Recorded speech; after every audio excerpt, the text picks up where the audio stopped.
Kecelakaan tunggal menyebabkan suami Jennifer Chapman, Dali Wasing, tewas di Jalan Sunset Road, Seminyak, Kuta, Bali pada hari Kamis 18 Juli 2024 dini hari.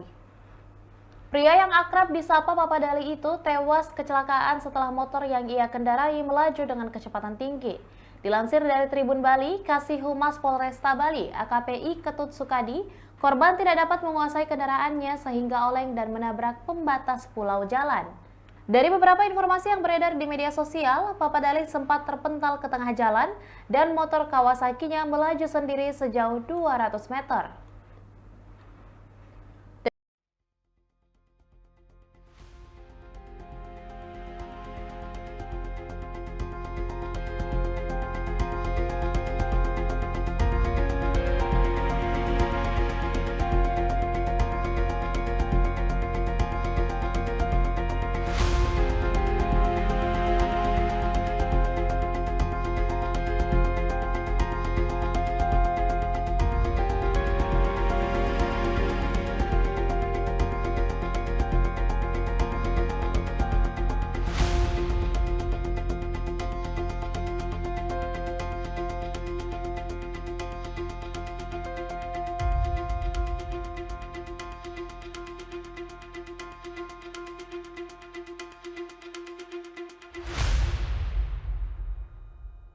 Demikian Tribun Hot News kali ini dan jangan lupa saksikan berita lainnya hanya di kanal YouTube dan juga Facebook Tribun Timur.